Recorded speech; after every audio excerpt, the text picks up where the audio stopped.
Magandang araw po sa inyong lahat, lalong-lalo na sa ating mga mahal na OFWs at sa ating mga seniors na nagpaplanong lumipad o umuwi sa Pilipinas. Welcome po ulit sa Bantay Airport and Travel, ang inyong mapagkakatiwalaang gabay sa lahat ng bagay tungkol sa pagbiyahe sa ating mga paliparan. Nako, excited na ba kayong umuwi para magbakasyon o lumipad ulit para magtrabaho sa ibang bansa? Pero, aminin natin, minsan nakakakaba ang mag-isip tungkol sa mahabang pila, sa dami ng papeles, at sa proseso sa NAYA, di po ba? Lalo na kung matagal na kayong hindi nakakauwi o kung first time pa lang kayong aalis. Ang daming bagong patakaran at minsan nakakalito kung saan dapat pumunta, ano ang dapat ihanda, at paano maiiwasan ang anumang abala. Kaya naman sa video na ito, pag-uusapan natin ng detalyado ang napakahalagang OFW Pass at OEC, partikular na para sa taong 2026. Bibigyan ko kayo ng kumpletong gabay sa kung ano ang kailangan ninyong malaman, kung saan pipila, anong mga dokumento ang dapat dalhin, at paano maiiwasan ang mga karaniwang pagkakamali bago kayo tuluyang lumipad. Ang layunin natin ay maging stress-free at maayos ang inyong pagbiyahe, lalo na para sa ating mga kababayan na may edad na at sa ating mga OFWs na nagtatrabaho ng husto para sa kanilang pamilya. Kaya, umpisahan na natin. Unahin natin, ano ba talaga ang OFW Pass at ang OEC at bakit napakahalaga nito sa inyong pagbiyahe? Alam kong marami pa rin ang nalilito sa dalawang ito. Ang OEC o Overseas Employment Certificate ay ang dating standard na dokumento na kinakailangan para sa lahat ng OFWs bago sila lumipad. Ito ay nagsisilbing patunay na lehitimo ang inyong trabaho sa ibang bansa at nagbibigay sa inyo ng karapatan sa travel tax at airport terminal fee exemptions. Kung wala nito, hindi kayo papayagang lumabas ng bansa bilang isang OFW at kailangan ninyong magbayad ng travel tax at terminal fee. Ngayon, ipinakilala na ang OFW Pass. Ito ang digital na version ng OEC. Ang OFW Pass ay isang mobile-based pass na makukuha sa DMW mobile app. Ang maganda dito, libre ito at mas mabilis ang pagkuha. Unti-unti nang pinapalitan ng OFW Pass ang tradisyonal na OEC at inaasahang sa 2026, ito na ang magiging pangunahing dokumento. Pero huwag mag-alala, ipapaliwanag ko kung bakit kailangan pa rin nating intindihin ang OEC dahil may mga sitwasyon pa rin na ito ang gagamitin. Lalo na kung may mga lumang records pa kayo o kung may glitches pa sa bagong sistema. Ang pinakamahalagang dahilan kung bakit kailangan ninyo ang alinman sa mga ito ay para mapatunayan na kayo ay isang lehitimong OFW.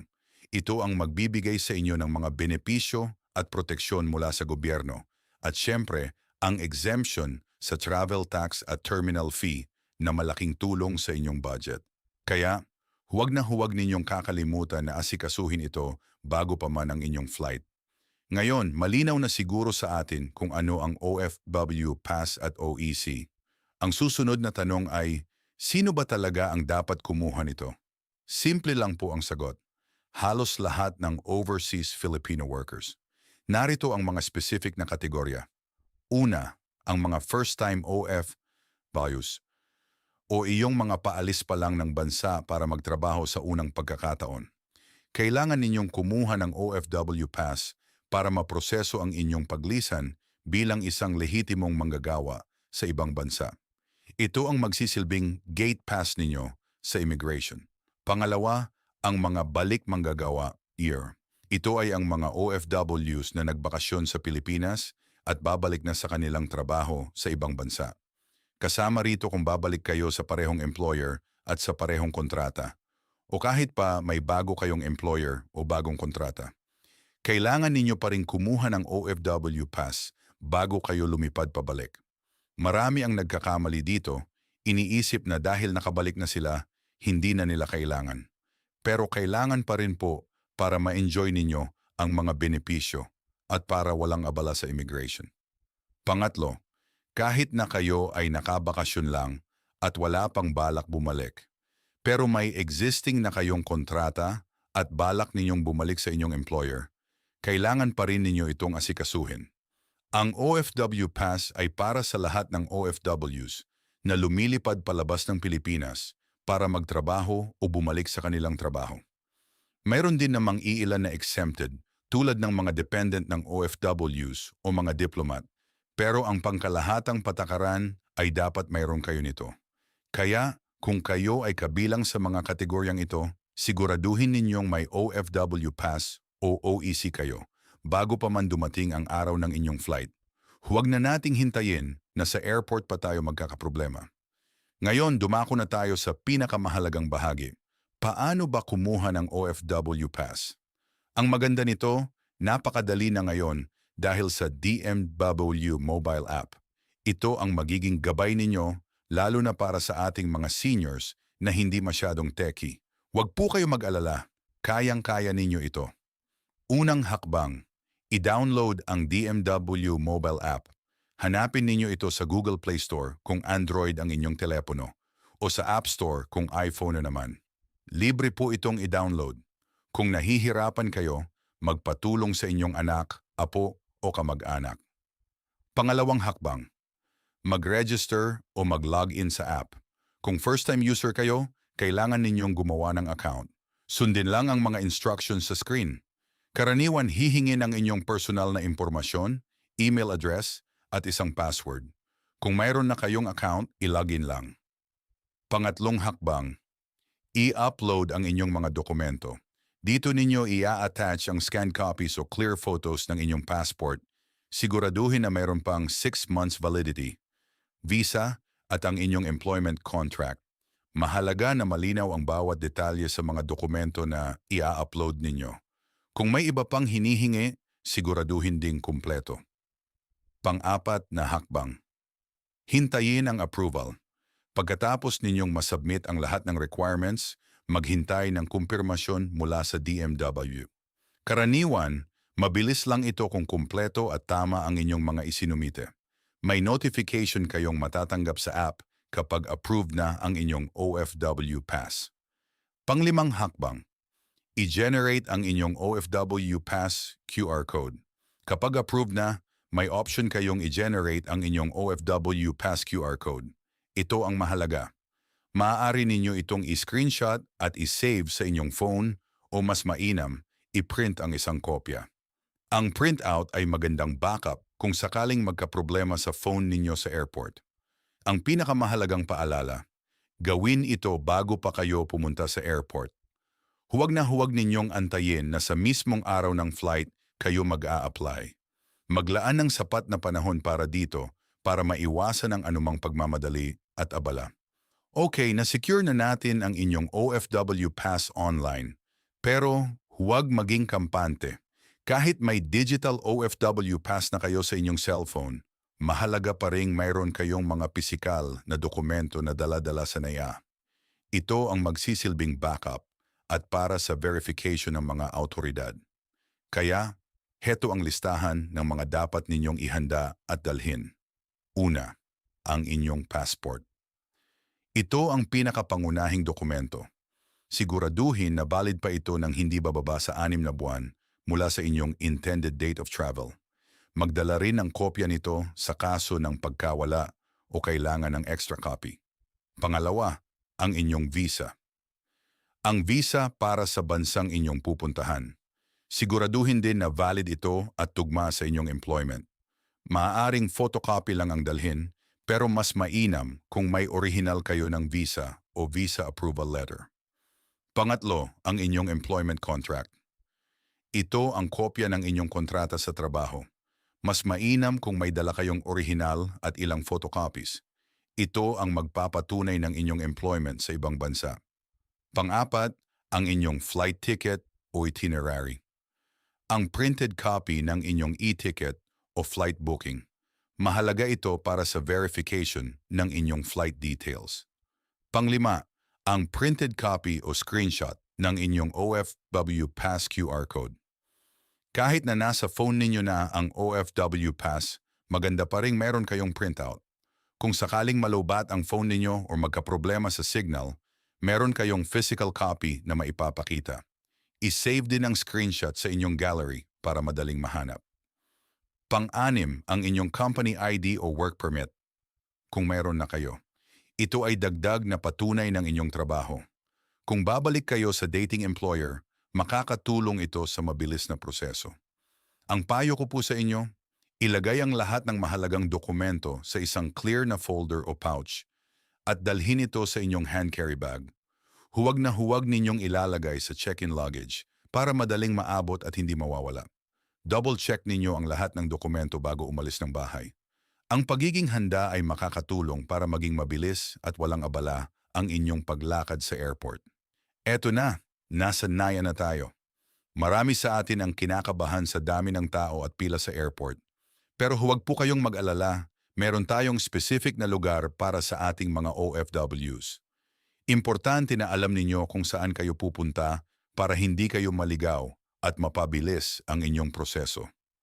Una sa lahat, dumating ng maaga. Para sa international flights, ang payo ko po ay at least 4 hanggang 5 oras bago ang inyong flight schedule. Ito ay magbibigay sa inyo ng sapat na oras para sa check-in, immigration, at anumang posibleng abala. Pagdating ninyo sa departure area ng NAIA, hanapin ang mga signages. Mayroon tayong tinatawag na OFW lane o DMW POEA counter. Ito ang inyong unang pupuntahan. Kung hindi ninyo makita agad, huwag mag-atubiling magtanong sa mga airport staff. Sila po ay handang tumulong. Sa Malan DM POEA counter, ipapakita ninyo ang inyong OFW pass, printout o sa phone, at ang inyong passport. Sila ang magbe-verify kung kumpleto ang inyong dokumento at kung valid ang inyong OFW pass. Kung may problema sa inyong OFW pass o kung OEC pa ang kailangan ninyo, dito kayo tutulungan. Kaya importante na may sapat kayong oras. Pagkatapos ng DMW POEA counter, susunod naman ang immigration counter. Dito rin meron kadalasang SHAPO OFW lane na designated para sa ating mga OFWs. Ito ay para mapabilis ang proseso ng paglabas ng bansa. Ihanda ang inyong passport, boarding pass, at ang inyong OFW pass. Sasagutin ninyo ang ilang katanungan mula sa immigration officer. Maging kalmado at tapat sa pagsagot. Kung sakaling may tanong ang immigration officer tungkol sa inyong OFW pass o sa inyong employment, ihanda ang inyong mga supporting documents tulad ng kontrata. Ang mahalaga ay maging handa kayo sa lahat ng posibleng tanong. Tandaan ang mga ito ay para sa inyong proteksyon at para masiguro na maayos ang inyong pagbiyahe bilang isang OFW. Kaya, hanapin ang mga tamang pila at maging handa sa inyong mga dokumento. Para masigurong magiging maayos ang inyong pagbiyahe, pag-usapan naman natin ang mga karaniwang pagkakamali na madalas mangyari sa ating mga OFWs at seniors. Ang pag-alam sa mga ito ay makakatulong para maiwasan ninyo ang anumang abala at stress. Unang pagkakamali, expired na passport o visa. Naku, ito ang pinakamadalas na dahilan ng abala. Marami ang hindi nakakapansin na malapit na pala or expired na ang kanilang passport o visa. Laging tandaan, 6 months validity ang minimum requirement para sa passport bago kayo lumipad. Regular na i-check ang expiration date ng inyong mga dokumento at ayusin agad kung malapit na itong mag-expire. Mas mainam na maaga kayong mag-renew. Pangalawang pagkakamali, hindi nakakuha ng OFW pass online bago ang flight. Ito ang isa pa sa mga malaking problema. Iniisip ng iba na sa airport na lang sila mag-a-apply. Hindi po ito inire-rekomenda. Kailangan ninyong kumuha ng OFW pass online gamit ang DMW mobile app bago pa man ang inyong flight. Ang paggawa nito sa huling minuto ay magdudulot lamang ng pagmamadali at posibleng hindi pa ma-approve sa oras. Tandaan, may proseso at verification na ginagawa. Pangatlong pagkakamali, maling impormasyon sa dokumento. Minsan dahil sa pagmamadali o kapabayaan, may mga pagkakamali sa pangalan, birth date, o iba pang detalye sa inyong mga dokumento. Siguraduhin na ang lahat ng impormasyon sa inyong passport, visa, kontrata, at OFW pass ay magkakatugma. Kung may discrepancy, ayusin agad bago pa man kayo pumunta sa airport. Pang-apat na pagkakamali, kulang ang kopya ng dokumento. Kahit may digital OFW pass na, mahalaga pa ring meron kayong printout at photocopies ng inyong mga pangunahing dokumento. Kung sakaling magkaproblema sa inyong phone, meron kayong backup. Maghanda rin ng extra copies ng inyong kontrata at visa. Panglimang pagkakamali, pagdating sa airport ng huling minuto. Tulad ng nabanggit ko kanina, mahalaga ang maagang pagdating. Ang pagdating sa huling minuto ay magdudulot lamang ng pagmamadali, pagod at stress, lalo na kung may pila o may kailangan pang ayusin. Maglaan ng sapat na oras para sa lahat ng proseso. Iwasan ang mga pagkakamaling ito para maging maayos at walang abala ang inyong pagbiyahe. Para sa huling bahagi ng ating gabay, narito ang ilang dagdag na tips para masigurong magiging maligaya at stress-free ang inyong pagbiyahe, lalo na para sa ating mga seniors at OFWs. Tip chapter 1, maglaan ng sapat na oras. Ulitin ko po ito dahil napakahalaga. Dumating sa airport ng maaga, at least 4 to 5 oras bago ang inyong international flight. Mas mabuti nang maghintay kayo kaysa sa magmadali at ma-stress. Tip chapter 2, manatiling hydrated at magsuot ng komportableng damit. Ang paglalakad at paghihintay sa airport ay nakakapagod. Uminom ng sapat na tubig at magsuot ng maluwag at komportableng damit at sapatos. Iwasan ang masyadong masikip o pormal na kasuotan. Para sa ating mga seniors, magpahinga kung kinakailangan. Tip chapter 3, ilagay ang mga dokumento sa madaling abutin. Ang inyong passport, boarding pass at OFW pass ay dapat nasa isang lugar sa inyong hand carry bag na madaling maabot. Huwag ninyong ilalagay sa ilalim ng maraming gamit. Isang maliit na pouch o folder ay malaking tulong. Tip 1 for 4, huwag mag-atubiling magtanong. Kung nalilito kayo o may hindi kayo maintindihan, huwag mahiyang magtanong sa mga airport staff, sa mga autoridad o sa mga kapwa pasahero. Mas mabuti nang magtanong kaysa magkamali. Tip chapter 5, mag-ingat sa inyong mga gamit. Sa dami ng tao sa airport, laging mag-ingat sa inyong mga personal na gamit at mahahalagang dokumento. Laging bantayan ang inyong mga bag. Tip chapter 6, manatiling kalmado at positive. May mga pagkakataon na hindi maiiwasan ang kaunting abala. Sa mga ganitong sitwasyon, manatiling kalmado. Ang pagiging positive at pasensyoso ay makakatulong para mas maging maayos ang anumang problema.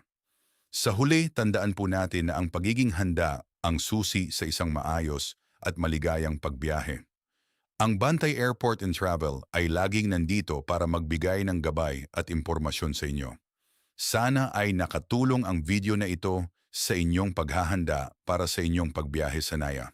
Mag-ingat po kayo sa inyong paglalakbay at sana'y maging ligtas at masaya ang inyong pag-uwi o paglipad. Maraming salamat po sa panonood at hanggang sa muli. Mabuhay po kayong lahat.